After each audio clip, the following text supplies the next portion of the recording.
Good morning साथियों, सुप्रभात, शुभ सवेरा, सभी को नमस्ते।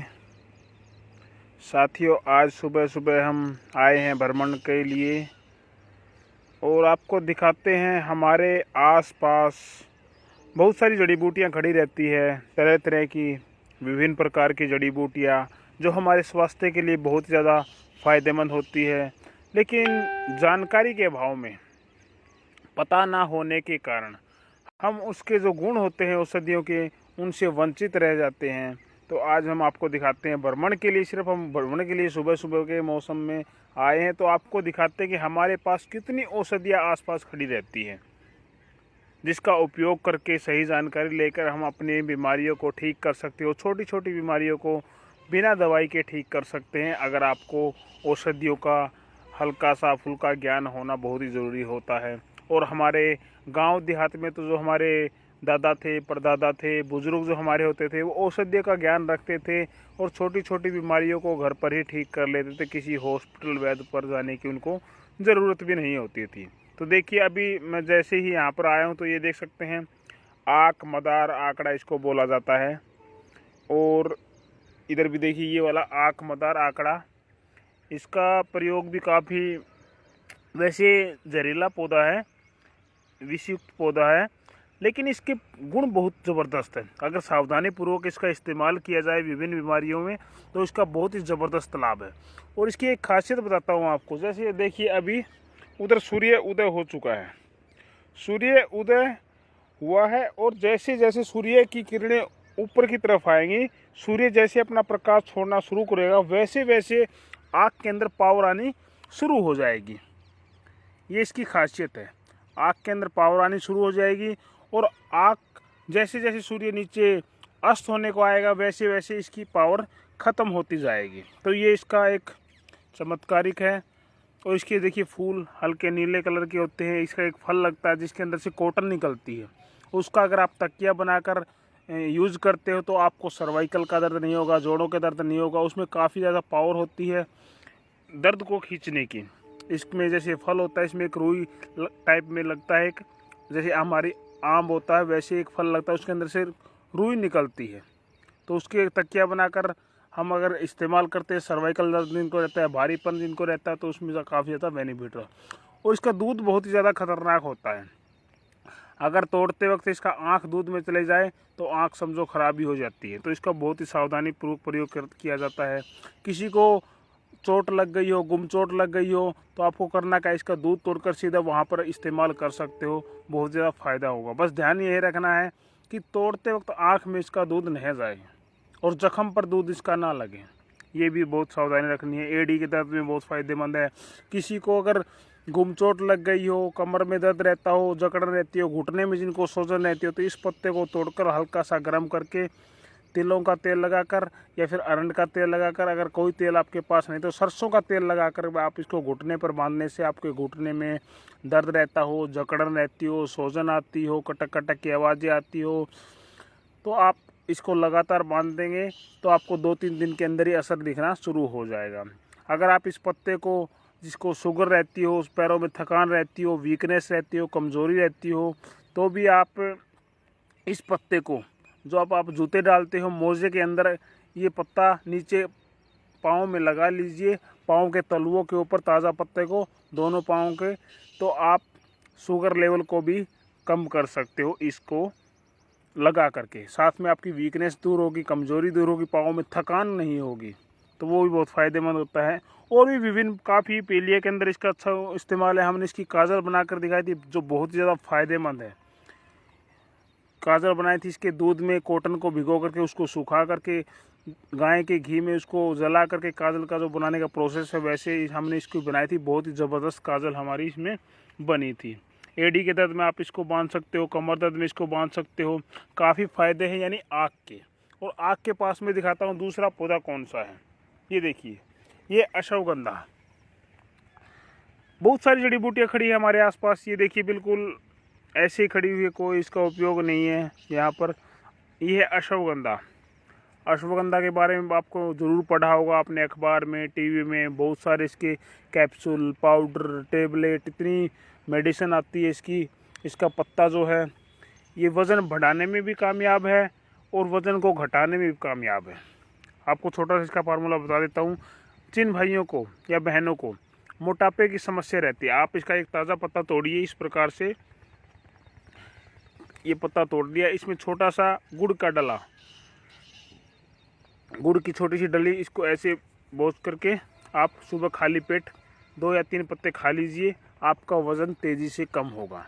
और जो दुबले पतले हैं उनको क्या करना है, अश्वगंधा की जड़, अगर आप ऐसे ना ले सकते तो पंसारी से, मार्केट से आपको आसानी से मिल जाएगी। अश्वगंधा की जड़ को ले करके उसको बिल्कुल बारीक महीन पाउडर करके आप आधा आधा चम्मच सुबह शाम दूध के साथ सेवन करते हैं तो आपकी वीकनेस, कमजोरी, कमज़ोर हड्डियाँ, दुबला पतला शरीर, स्टेमिना की कमी आपकी दूर होगी। जितने भाई लोग जुड़े हुए हैं एक बार वीडियो को शेयर कर दीजिए। और भी आपको दिखाएंगे हमारे आसपास कौन कौन सी जड़ी बूटियाँ खड़ी रहती है जिनको जानकारी के अभाव में हम उनका इस्तेमाल नहीं कर पाते। अश्वगंधा का पौधा आपको दिखा रहा हूँ। इसके कैप्सूल बेस भी आता है मार्केट में, टेबलेट बेस भी आती है, पाउडर बेस भी आता है, लिक्विड बेस भी इसका आता है। लिक्विड बहुत ही ज़बरदस्त रिजल्ट है लिक्विड बेस का।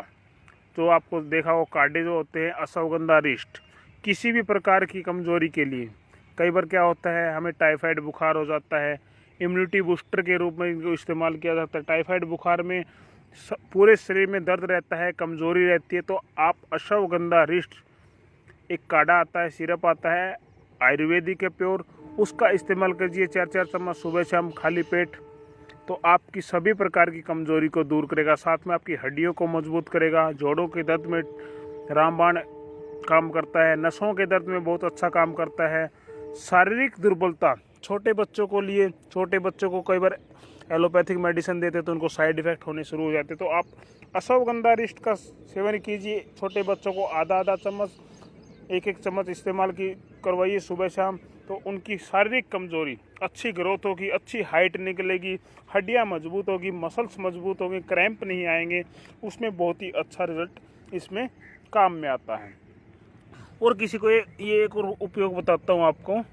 ये जो पत्ता होता है, किसी को हल्का कोई फोड़ा हो गया, फुंसी हो गई हो, वो पक नहीं रही हो और दर्द करती हो, तो आपको करना क्या है, एक पत्ते को तोड़ना है, हल्का सा गर्म करना है, सरसों का तेल लगाना है और जहाँ पर फोड़ा हुआ हो उस पर बांध देना है।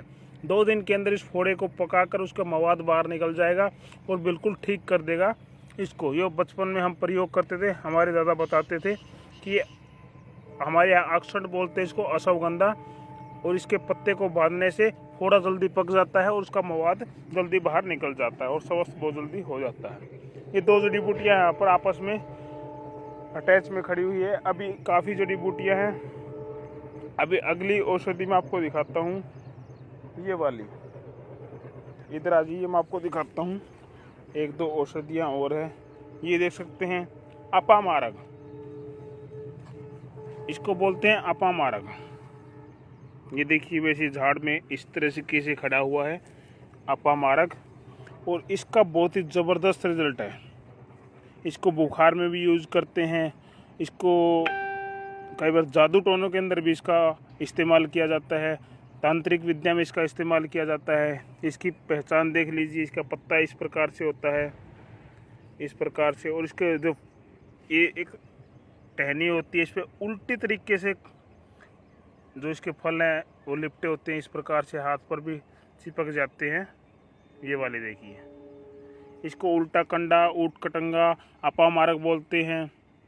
इसका भी थायराइड के अंदर अच्छा प्रयोग किया जाता है, बुखार के अंदर इसकी जड़ का उपयोग किया जाता है, इसका काढ़ा बनाया जाता है, इसका सार बनाया जाता है, जो हमने पहले एक वीडियो में बताया था अपामारक सार कैसे बनाएं।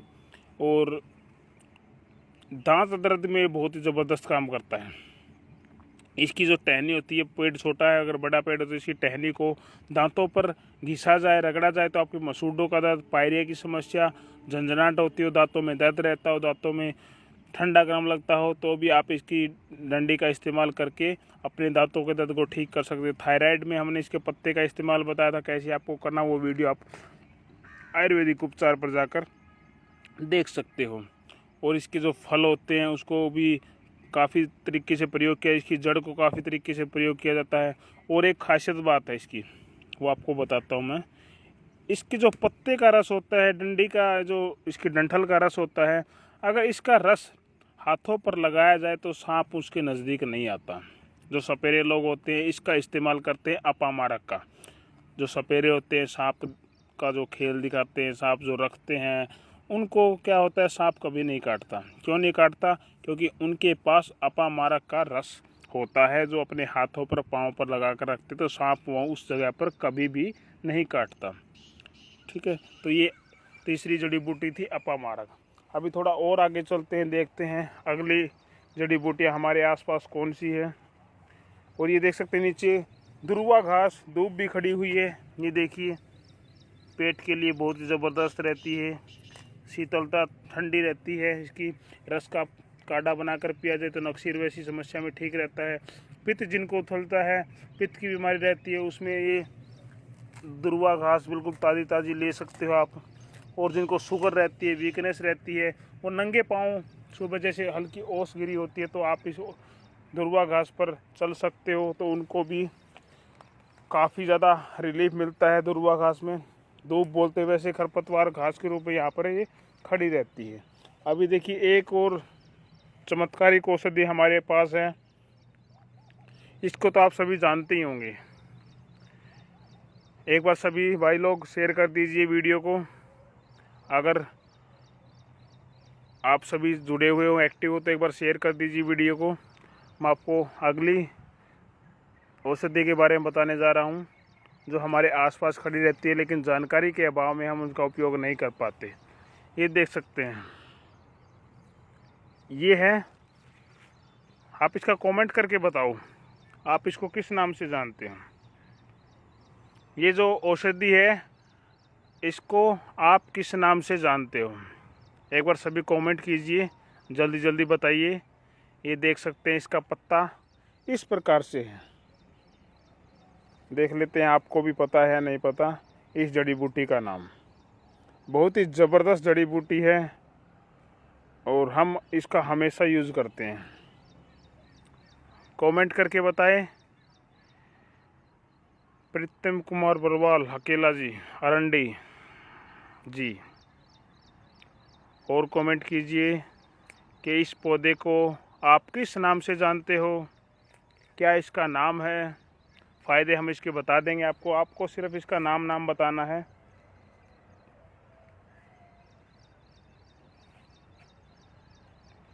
इस औषधि का नाम बताइए, आप इसको किस नाम से जानते हैं।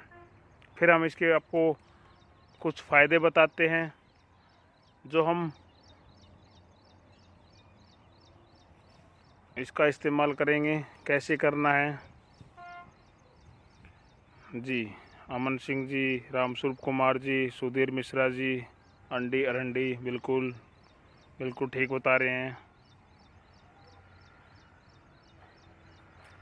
सुधीर मिश्रा जी अंडी, राजेश गुप्ता जी रेड्डी, पुष्पांजलि शर्मा जी कह रहे अरंड का, जी बिल्कुल सही कह रहे हो। और राजस्थान एरिए में इसकी खेती भी की जाती है, क्योंकि इसका जो बीज होता है, इसके अंदर से बीज निकलता है, उसका ऑयल निकलता है जिसको हम कैस्ट्रोल ऑयल के नाम से जानते हैं। इसमें जैसे अभी फल कच्चा है, इसको जैसे ही तोड़ेंगे इसमें 3 फल निकलेंगे, 3 बीज निकलेंगे मोटे मोटे, और उस बीजों का तेल निकालकर उसको कैस्ट्रोल ऑयल बोला जाता है। जो हम बच्चों को कई बार क्या होती है, कब्ज हो जाती है तो 1 चम्मच दूध में डाल के पिलाते हैं कैस्ट्रोल ऑयल का, तो उनकी कब्ज खुल जाती है। बवासीर कई बार उनसे ठीक हो जाती है इस कैस्ट्रोल ऑयल का उपयोग करने से। इसका पत्ता देख सकते हो इस प्रकार से होता है, चौड़ाई में जिस तरह हमारा हाथ होता है इस प्रकार से अलग अलग उंगलियां बिखरी हुई होती है, वैसे ही इसका पत्ता है। ये देखिए इस तरीके से ये पत्ता है, बिल्कुल हाथ के आकार का। जैसे इसके हमारे हाथ में उंगलियां होती है वैसे ही इसमें उंगलियां टाइप में शेप इसकी बनी हुई है।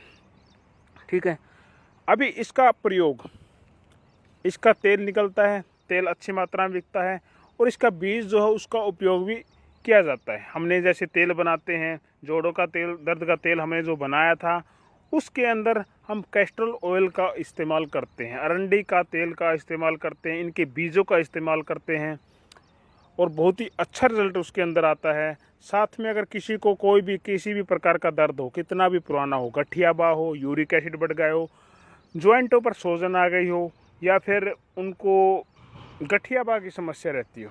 गठियाबा में क्या है, यूरिक एसिड की मात्रा बढ़ जाती है, आर फैक्टर पॉजिटिव आ जाता है। जो छोटे जॉइंटों में, जो छोटे जॉइंट होते हैं उंगलियों के, हाथ पाँव के, उनके अंदर हल्की रेडनेस, सोजन आनी शुरू हो जाती है, स्वेलिंग आनी शुरू हो जाती है, जॉइंट मुड़ भी नहीं पाता, इतना दर्द होता है। तो उसके अंदर अरंड बहुत ही ज़्यादा फायदेमंद होता है। कैसे? आप इस पत्ते को तोड़िए, जहाँ पर आपको दर्द रहता है, चाहे घुटने में हो, कोहनी में हो, या फिर छोटे जॉइंटे पर हो, पत्ता तोड़ना है और आपको मार्केट से अरंडी का तेल लेना है। पत्ते को हल्का सा गर्म करना है और उस तेल को पत्ते पर लगा करके जॉइंट पर बांधना है। जहाँ पर आपको सूजन रहती हो, रेडनेस रहती हो, दर्द रहता हो, जकड़न रहती हो, पुरानी मोच हो, दर्द हो, वहाँ पर आपको इसको पत्ते को बांधना है। ऊपर से गर्म पट्टी या सूती कपड़ा बांध लेना है। आपको बहुत ही चमत्कारिक और ज़बरदस्त लाभ होगा।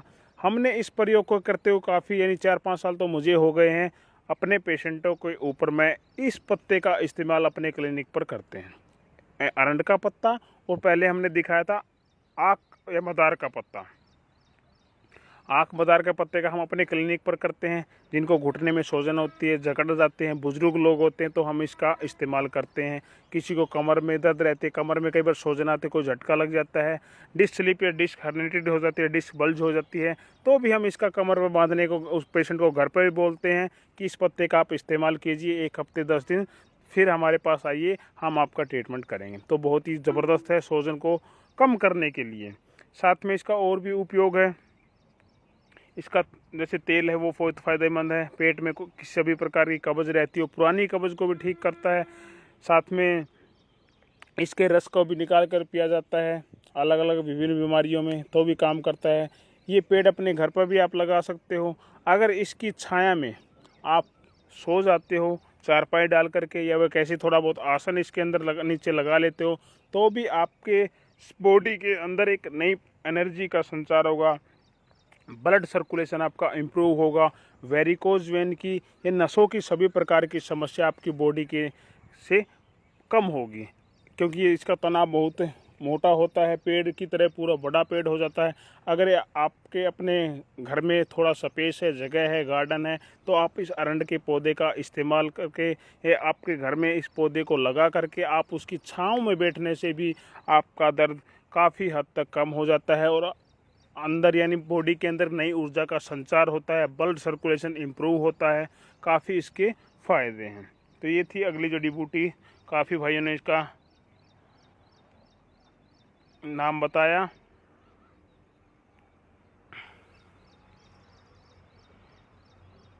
अभी अगली औषधि आपको दिखा देते हैं। ये देख सकते हैं, एक और जड़ी बूटी है। ये देखिए, इसको आप किस नाम से जानते हो?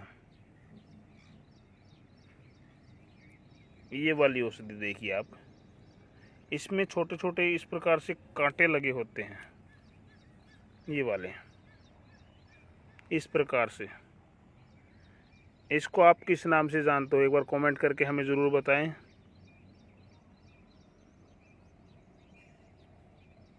ये देखिए छोटे छोटे पौधे इसके खड़े हुए हैं। कमेंट करके बताएं इसको आप किस नाम से जानते हैं इस जड़ी बूटी को। अक्सर ये रेतीले इलाकों में ज़्यादातर देखा जाता है, रेतीले इलाकों में इसको ज़्यादा देखा जाता है। कमेंट करके बताएं कि इस औषधि को, इस जड़ी बूटी को आप किस नाम से जानते हैं।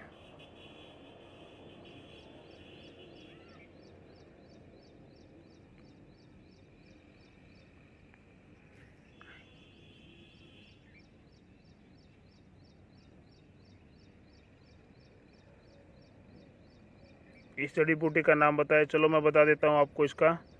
इसको वैसे तो देहात में भाखड़ी बोला जाता है, भाखड़ी, राजस्थान में इसको भाखड़ी बोला जाता है। वैसे इसका आयुर्वेदिक नाम गोखरू है।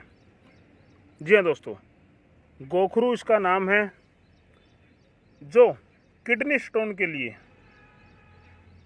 छोटा गोखरू, बिल्कुल जी बिल्कुल सही कहा कमल जीत ने। छोटा गोखरू बड़ा गोखरू दो प्रकार का गोखरू होता है। और किडनी रोग के लिए, पथरी के लिए इसका बहुत ज़्यादा इस्तेमाल किया जाता है। मूत्र रोग के लिए इसका इस्तेमाल किया जाता है बहुत ही ज़्यादा। मूत्राशय में अगर पथरी अटक गई है तो भी इसका इस्तेमाल किया जाता है। मूत्राशय में पेशाब में जलन होती हो, पेशाब में चीस लगती हो, दर्द रहता हो, तो भी हम इसका काढ़ा बना करके इस्तेमाल करते हैं। अगर आपको किडनी स्टोन है तो भी हम इसका काढ़ा बना करके इस्तेमाल करते हैं, तो बहुत ही अच्छा रिजल्ट इसमें आता है। बिल्कुल डूंगरमल शर्मा जी कह रहे हैं भाखड़ी, बिल्कुल इसको भाखड़ी बोला जाता है देहात में, लेकिन आयुर्वेदिक नाम इसका गोखरू है। एक छोटा गोखरू होता है, एक बड़ा गोखरू होता है। तो ये इसका काढ़ा बनाकर भी इस्तेमाल किया जाता है, जो मूत्र रोगों के लिए, मूत्र विकार के लिए बहुत ही ज़्यादा फायदेमंद रहता है। किडनी स्टोन के लिए, गुर्दे की पथरी के लिए इसका काढ़ा बना करके इस्तेमाल किया जाता है, तो भी बहुत ही ज़्यादा इसका फ़ायदा होता है गोखरू का। तो ये बहुत ही ज़्यादा, अभी छोटी बेल है, पूरी एरिया में फैल जाए। अभी बारिश का मौसम है तो पूरे यहाँ पर इसको फैल जाएगी, तो इसके बहुत सारे फल आएंगे तो पाँव में चुभ जाते हैं, कई बार बहुत ज़्यादा दर्द करते हैं, तो इसको भाखड़ी बोला जाता है। और किडनी स्टोन के लिए इसका स्पेशल, मूत्र रोग के लिए इसका स्पेशल इस्तेमाल किया जाता है। इसका पचांग का इस्तेमाल कर सकते हो, जड़ पत्ते फूल फल तने इसका इस्तेमाल करके काढ़ा बना करके इसका इस्तेमाल करेंगे। जैसे हमने फल तोड़े थे, इसको फल तोड़ करके इसको काढ़ा बना लीजिए। 400 ml पानी में करीब 50 ग्राम या 60 ग्राम गोखरू के फल का इस्तेमाल करके, यानी उसको उबाल के बोल करके इतना उबालिए कि 100 ग्राम रह जाए। सुबह खाली पेट इसका इस्तेमाल कीजिए। आपकी मूत्र विकार संबंधी जितनी भी बीमारी है, मूत्र में जलन रहती हो, पेशाब में जलन लगती हो, दर्द रहता हो, चीस लगती हो, तो आप 2-3 दिन इस्तेमाल करने से आपके मूत्र विकार में काफ़ी ज़्यादा फ़ायदा करते हैं। नीतीश खोवाल जी, लीवर रोग में इसके पत्ते चबा सकते हैं, बिल्कुल चबा सकते हो जी, बिल्कुल चबा सकते हो। लीवर के रोगी इसको थोड़ा सा धो करके इसको साफ़ ज़रूर कर ले, क्योंकि इस पर मिट्टी काफ़ी लगी होती है, कि रेतीले इलाकों में बहुत ही ज़्यादा उगे होते हैं। ये वाले रेतीले इलाकों में बहुत ही ज़्यादा उत्पन्न होती है, अपने आप उग जाती हैं। ये थी जड़ी बूटियाँ। अभी अगली जड़ी बूटी देखते हैं। ये दुर्वा घास है, जैसे ओस इसके ऊपर गिरी हुई, तो नंगे पाँव इस प्रकार से हमें इस पर चलना चाहिए, तो हमारी जो आँखों की रोशनी है वो भी बढ़ती है। जिनको शुगर रहता है वो भी काफ़ी अच्छा रिजल्ट आता है इसके अंदर। अगर नंगे पाँव आधे घंटे आप किसी पार्क में जाओगे सुबह सुबह मौसम में, तो आपको ओस मिलेगी। ओस के ऊपर आप नंगे पाँव चलोगे तो आपकी आंखों की रोशनी बढ़ेगी। साथ में शुगर वालों के लिए तो मैंने देखा है, खुद क्योर की है शुगर को। पहले आधे घंटे हमने घास पर चलाया, एक्सपेरिमेंट किए हमने काफ़ी लोगों के ऊपर, बुजुर्ग के ऊपर। पहले हमने आधे घंटे उनको घास पर चलाया है, फिर 1 घंटे उनको योग करवाया है, योग प्राणायाम करवाए हमने, और शुगर लेवल बिल्कुल लेवल में लेकर आए हैं विदाउट मेडिसिन, सिर्फ घास पर चला करके और 1 घंटे योग करवा करके शुगर लेवल को बिल्कुल लेवल पर लेकर आए हैं। तो इस प्रकार आप भी अपने शुगर लेवल को ठीक कर सकते हो, आँखों की समस्याएं ठीक कर सकते हो, सिर्फ नंगे पाँव दूब घास पर ओस पर चलने से। ठीक है, अभी अगली औषधि और आई है। ये देखिए पूरा झाड़ खड़ा हुआ है, अभी इसके ऊपर फल नहीं आए हैं, फल नहीं आए, देख सकते हैं। अभी इसका आप नाम बता दीजिए, फिर मैं बताता हूँ आपको इसका क्या नाम है।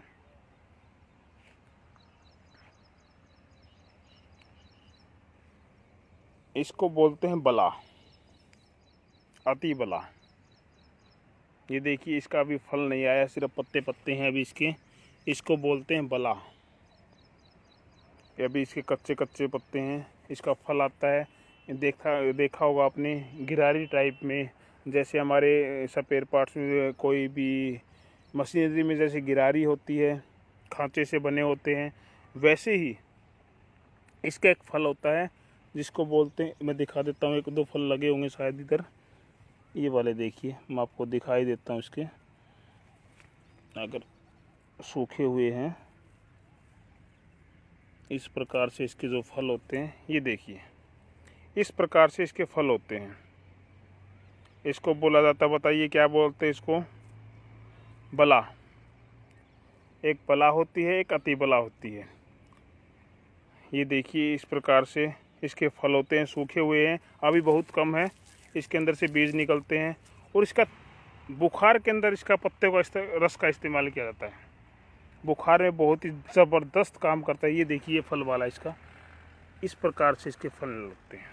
देखिए जैसे हमारी मशीन में कोई भी मशीन होती है उसके अंदर जो गिरारियाँ होती है, उसी प्रकार से ये बना होता है अतीबला।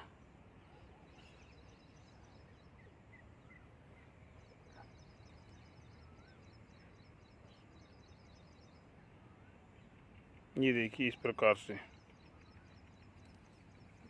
इसका बुखार के अंदर इस्तेमाल किया जाता है।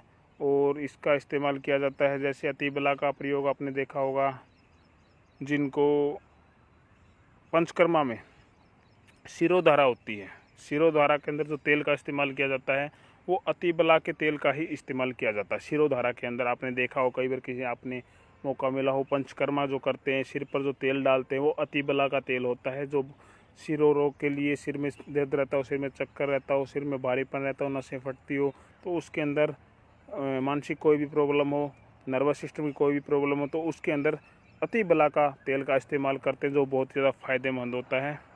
तो ये थी औषधि अगली। अभी देखते हैं अगली औषधि हमें कौन सी दिखती है। यहाँ पर देख सकते हैं ये वाली भी एक औषधि है, बबूल का पेड़ है ये। इस पर कांटे लगे हुए काफ़ी, बबूल का पेड़। इसका सबसे बढ़िया फ़ायदा बताता हूँ मैं। इसकी दातुन तोड़ लीजिए, ये टहनी, इसकी टहनी तोड़ करके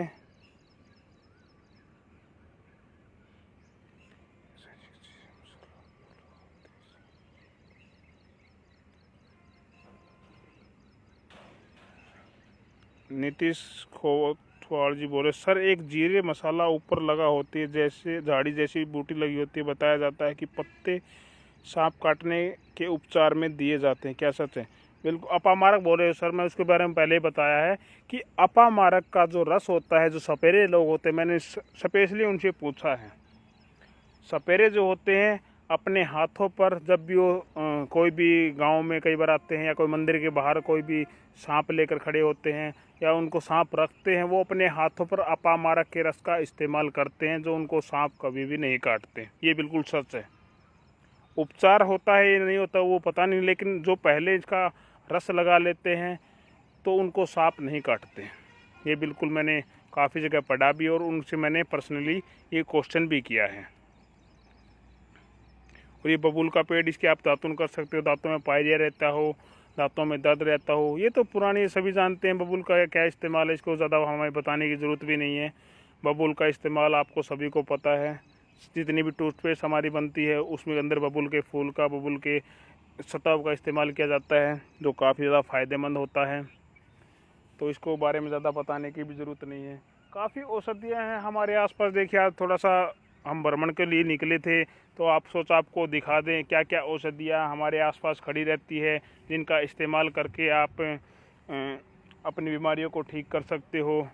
और हमें औषधियाँ भी इसी तरीके, इसी इलाके की लेनी चाहिए। ये देखिए पूरा यहाँ पर बिल्कुल शांत एरिया है, कोई आपको यहाँ पर नज़दीक कोई फैक्ट्री, कोई गंदा नाला, कोई कारखाने आपको नहीं लगे होंगे। बिल्कुल शुद्ध पानी मिलता है, बारिश का पानी होता है और ताज़ा वातावरण में जो औषधियाँ होती है वही हमें लेनी चाहिए। अभी जैसे दूर रोड होगा, रोड के नज़दीक वाली आपको औषधियाँ नहीं लेनी है। बता देता हूँ, रोड के नज़दीक वाली औषधि आपको नहीं लेनी है, कारखाने के नज़दीक वाली औषधि आपको नहीं लेनी है, जहाँ पर धुआं प्रदूषण ज़्यादा हो वहाँ की औषधियाँ हमें नहीं लेनी है। हमारी औषधियाँ, जैसे हम रहते हैं उत्तर भारत में, उत्तर भारत की जितनी भी औषधियाँ आती है हमारी हिमालय से आती है, उत्तराखंड से आती है। क्यों आती है? क्योंकि वहाँ पर वातावरण बिल्कुल शुद्ध है, प्योर है, बहुत बढ़िया वातावरण है, पहाड़ों की जड़ी बूटियाँ हैं वहाँ पर, कोई किसी प्रकार का वहाँ पर पोल्यूशन नहीं है। पोल्यूशन नहीं होगा तो हमारी जड़ी बूटियाँ भी अच्छी होगी और वहाँ के लोग बहुत कम बीमार पड़ते हैं। समतल इलाके जहाँ पर प्रदूषण होता है वहाँ की बजाय उत्तराखंड के लोग बहुत कम बीमार होते हैं। क्यों? क्योंकि वहाँ पर पोल्यूशन नहीं है। और हमें जड़ी बूटियाँ उसी स्थान की लेनी है जहाँ पर पोल्यूशन की मात्रा बिल्कुल कम हो। सभी फसल बोला जाता है, आयुर्वेद में भी लिखा है, नदी नालों, नदी के किनारे या नहरों के किनारे या जोड़ के किनारे अच्छी जगह से आपको औषधियाँ का संग्रहण करना है। न कि आपको कहीं रोड के किनारे, कारखानों के किनारे गंदे नाले पानी सड़ा रहता हो, भरा रहता हो, वहाँ की औषधियाँ भी हमें नहीं लेना। तो ताज़ा वातावरण में हमें औषधियाँ लेनी है और इस्तेमाल करके हमें उनका इस्तेमाल करना और अपनी बीमारियों को ठीक करना है। तो दोस्तों, हमने आज आपको दिखाया काफ़ी जड़ी बूटियाँ जो हमारे आसपास खड़ी रहती है और हम उसका इस्तेमाल नहीं कर पाते बिना जानकारी के अभाव में। लेकिन कोशिश कीजिए, थोड़ा सा आयुर्वेद के बारे में आप पढ़िए, थोड़ा सा ज्ञान लीजिए, थोड़ा सा जानकारी अपने पास ज़रूर होनी चाहिए।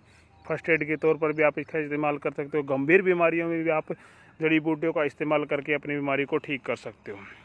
सभी भाइयों को जुड़ने के लिए काफ़ी हरीश भगत पंड्या जी। गठिया का इलाज, बिल्कुल गठिया का इलाज अभी एक और बबूल की मैंने फली तोड़ी हुई है।